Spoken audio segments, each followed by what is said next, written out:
On the morning of May 7, 2026, Pete Hoekstra was doing what a U.S. ambassador typically does. He was in his office on Sussex Drive in Ottawa. He had morning cables to review. He had a bilateral briefing scheduled for 10 a.m. He had, by every measure visible to his staff, a full and normal day ahead of him.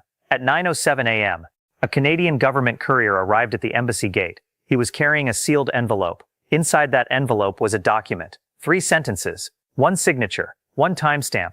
Pete Hoekstra read it once, then he read it again, then he put it down on his desk and did not move for a long moment. The document informed him that the government of Canada had formally suspended all United States diplomatic activities on Canadian territory, effective immediately, that he and all 214 members of his embassy staff were hereby expelled from Canada, and that they had 72 hours to depart. Not recalled, not reduced, not asked to return for consultations. Expelled. That single word, the word reserved in the history of nations for enemies, for adversaries, for governments that have committed acts of aggression, had just been applied, for the first time in 157 years of shared history, by Canada to the United States of America. At 9:14 a.m., the American flags above the embassy were ordered down. At 9:22 a.m., footage of those flags coming down was broadcasting live on television in 47 countries. And Pete Hoekstra, the personal representative of the most powerful government on earth to its closest ally, was standing in his office, holding 3 sentences, and the clock was already running. He had 71 hours and 46 minutes left on Canadian soil. Washington did not respond with restraint. Washington did not respond with diplomacy. Washington responded the way it always responds when it encounters a door that refuses to open, by throwing everything it has against it. President Trump was in a morning intelligence briefing when his chief of staff entered the Oval Office and placed a photograph on the table. It showed the American flag being lowered in Ottawa. Folded. Carried away. People in that room described what followed as the most uncontrolled display of presidential anger any of them had witnessed in their careers. The president stood. He did not speak for 11 seconds. 11 seconds that those present described as physically uncomfortable. Then he struck the table with both hands and said, loudly, that Canada had just made the worst mistake in its history. He was before the cameras within the hour. And the language he used was not the language of a partner. It was the language of a superpower that believes smaller nations exist to comply. He told the world that Canada, America's neighbor, its largest trading partner, the country whose soldiers fought beside American troops at Normandy, Korea, and Afghanistan, had committed what he called a, quote, unprecedented betrayal of the country that made it possible for Canada to exist. He said Canada would face economic consequences without ceiling. He announced a blanket tariff on every category of Canadian goods entering the United States. Not targeted, not surgical, not phased, blanket, immediate. He announced the suspension of all joint military exercises. He withdrew American support from 3 bilateral infrastructure projects. He moved additional military assets to the Alaska border. And then he issued an ultimatum. He gave Canada 48 hours to reverse the expulsion of Ambassador Hoekstra, or face. And again we are quoting directly. Consequences that the Canadian government has no ability to imagine. No negotiation. No phone call. No diplomatic back channel. A public ultimatum, delivered on live television, to a sovereign nation, by its most powerful neighbor. The message beneath the words was not subtle. It was the message that Washington had been sending, in various forms for 18 months. The message that said, we are large and you are small. We are powerful and you are dependent. We are the patron and you are the client. And clients do not expel their patrons. Republican governors of border states demanded Canada stand down. Former American ambassadors described Canada's actions as reckless provocation. 3 major American cable networks ran simultaneous chyrons reading Canada declares war on America. The hosts of those programs did not correct the headline. The 48-hour clock began. Washington waited. Washington was certain. Washington had been certain before. It had been certain when it imposed the first round of tariffs on Canadian steel. Canada had responded with equal tariffs on American steel. It had been certain when it threatened to withdraw from CUSMA. Canada had said, go ahead. It had been certain 6 weeks ago when the president called Canadian workers replaceable. 67,000 of those workers had since packed their tools and driven home. Washington had a pattern of certainty, and a pattern of being wrong. Ottawa received the 48-hour ultimatum at 2:47 p.m. The Prime Minister's office responded in 4 words, the communication has been noted. Not, we are reviewing our position.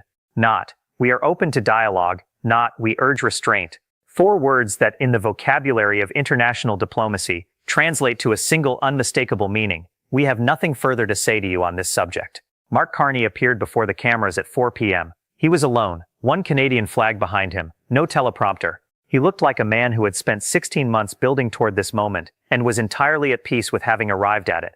He did not respond to the tariff threat. He did not respond to the military posturing at the Alaska border. He did not respond to the 48-hour ultimatum at all. He did not respond to being called a betrayer. He did not respond to the cable networks calling Canada's actions an act of war. He did not respond to any of it, because responding to a bully's threats on the bully's terms is the first way you lose. Instead, he opened a folder, and he read numbers, American numbers, sourced from American government databases, from the United States Energy Information Administration, from the Bureau of Labor Statistics, from the Army Corps of Engineers. He stated that 61% of American petroleum refining capacity on the eastern seaboard depends on Canadian crude. He stated that 18% of the Northeast electricity grid's baseline capacity comes from Canadian hydroelectric imports. He stated that 73% of the potash used to grow American food is Canadian. He stated that the American skilled construction workforce is 680,000 people short of what active projects require, and that Canadian tradespeople have been filling that gap for a decade. He stated that the Columbia River Water Sharing Framework, now under formal review, governs hydroelectric generation for approximately 9 million American households. He read every number in the same tone of voice. Flat, measured, the tone you use when you are not making an argument, when you are simply stating what is. Then he closed the folder. He looked directly into the camera, and he paused. 6 seconds of silence. 6 seconds in which 38 million Canadians watching understood something that no tariff announcement, no military movement, no cable news chyron could communicate. Their Prime Minister was not afraid, not performing courage, not suppressing fear, simply not afraid. Because he had done the arithmetic, and the arithmetic was on Canada's side. When he spoke again, his voice was quieter than it had been for the entire address. He said, Canada does not negotiate its existence. Canada does not seek permission to be a country. The 72-hour departure timeline for American diplomatic personnel stands. Our position on every matter discussed today is final. We know what we are, we know what we are worth, and we will not be instructed otherwise by anyone.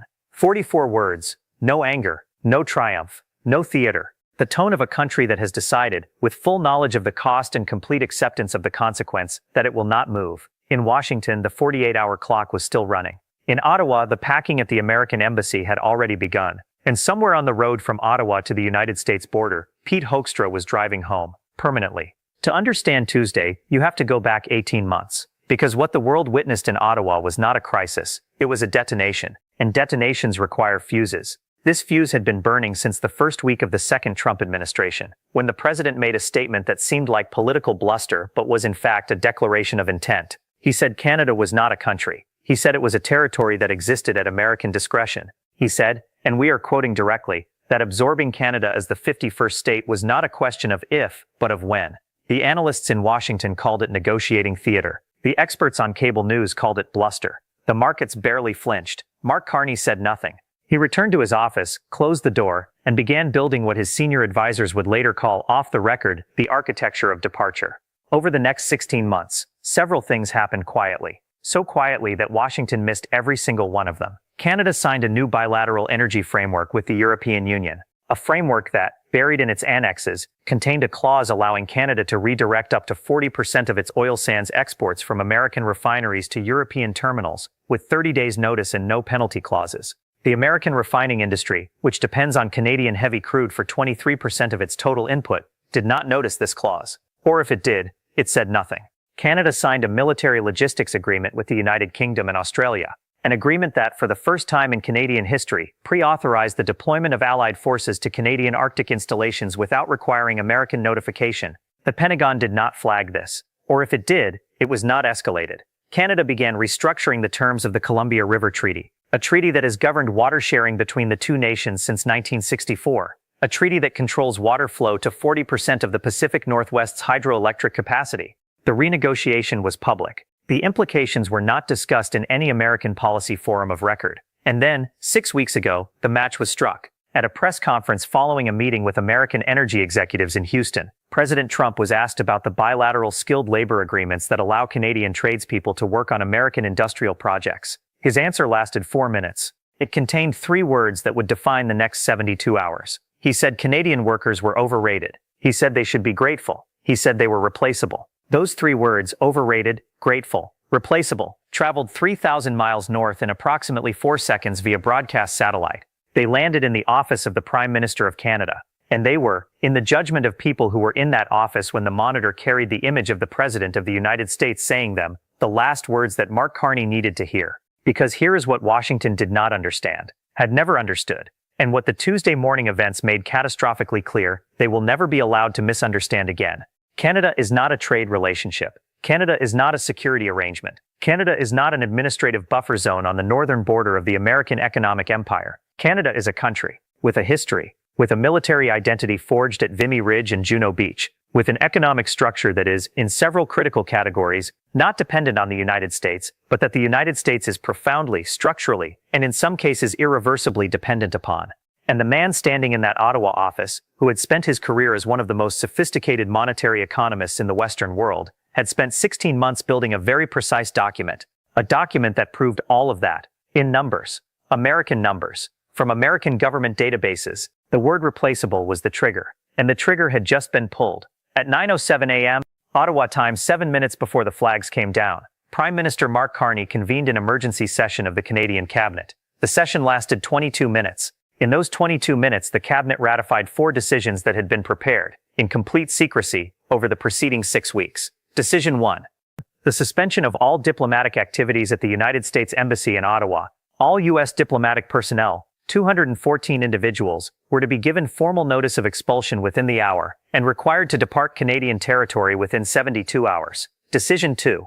The immediate termination of the bilateral skilled labor mobility framework. Every Canadian tradespeople working on American industrial projects, an estimated 67,000 individuals in energy, construction, and nuclear maintenance, would receive a government advisory within 24 hours recommending immediate return to Canada, with full relocation assistance funded from tariff revenue. Decision 3. The formal invocation of the Columbia River Treaty Emergency Review Clause, a clause that had never been invoked. A clause that, once invoked, gives Canada the legal authority to begin unilateral water flow adjustments within 90 days, pending the outcome of the review. The American states downstream receive no exemptions, no grandfather clauses, no phase-in period. Decision 4. The activation of Canada's Arctic Sovereignty Protocol, a protocol that authorizes the Canadian Armed Forces to establish new forward operating positions at 3 locations in the high Arctic, supported by allied nations, without American consultation or notification. 4 decisions, 22 minutes. Then Carney walked out to the cameras. He did not shout, he did not threaten, he did not use the language of grievance, or the vocabulary of wounded pride. He read facts, specific, verifiable, sourced facts, most of them drawn directly from American government publications. He stated that the United States imports 61% of its refined petroleum products from Canadian crude. He stated that the American electricity grid in the Northeast relies on Canadian hydroelectric imports for 18% of its baseline capacity. He stated that 73% of the potash used in American agriculture is Canadian. He stated that the American construction industry is currently short 680,000 skilled workers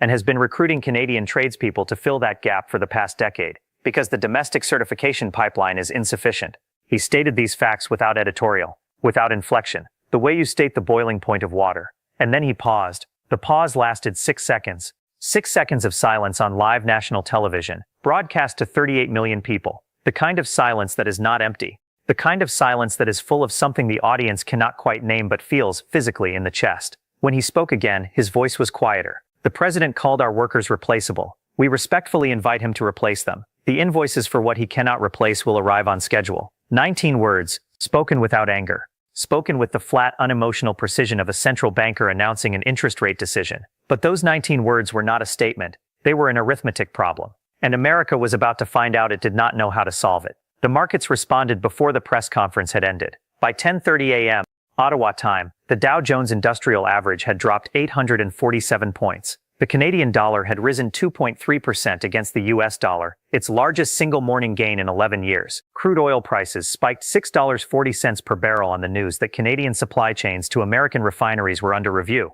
The governors of 6 American states with significant Canadian energy dependencies, Montana, Minnesota, Wisconsin, Vermont, New York, and Washington, were on calls with their energy commissioners within the hour. Not because anyone told them to be, because their grids depend on decisions being made 3,000 miles north of their state capitals, and for the first time in their careers, those decisions were being made without any deference to American preferences. In Texas, a pipeline project that had lost 14 Canadian certified welders the previous month following the replaceable comment, issued a public statement from its project manager. He said the project could not be completed. Not late, not over budget, not at all. The specialized welding certifications required for the remaining work did not exist in sufficient numbers in the domestic American workforce. The estimated cost of the stoppage, $400 million. In Pennsylvania, a nuclear facility that had already postponed a scheduled maintenance shutdown because its Canadian specialist team had returned home, now faced an indefinite delay. The cost of replacement power purchases and extended operational modifications, $75 million, for one facility. In Louisiana, an LNG terminal 7 months from completion stood silent. The Canadian crane operators and pipe-fitting crews that had been on site for 2 years had packed their tools and driven north. The new completion date was listed in regulatory filings as unknown.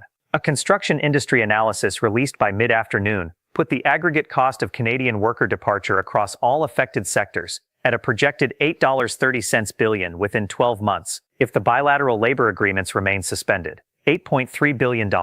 Because the President of the United States called skilled workers replaceable, and then found out, at scale, what replacement actually costs when the skills in question do not exist domestically. But the numbers, significant as they were not the story that broke through everything else. The story that broke through everything else was a 47-year-old iron worker from New Brunswick named Jean-Pierre Beaumont, who had spent 6 years setting structural steel on high-rise projects in Manhattan. Jean-Pierre was interviewed by a New York television station 2 days after the expulsion announcement. He was standing outside the Queen's apartment he had lived in for 6 years. He was holding a single duffel bag. His American foreman, a man named Gary Hendricks, who had worked New York construction for 28 years, was standing next to him, not speaking. The reporter asked Jean-Pierre why he was leaving. He said, "I set steel on 14 buildings in this city. My foreman Gary will tell you I was never late, never over budget, never had an incident. 6 years I left my family in Moncton to build this skyline. And the President of the United States went on television and said I should be grateful.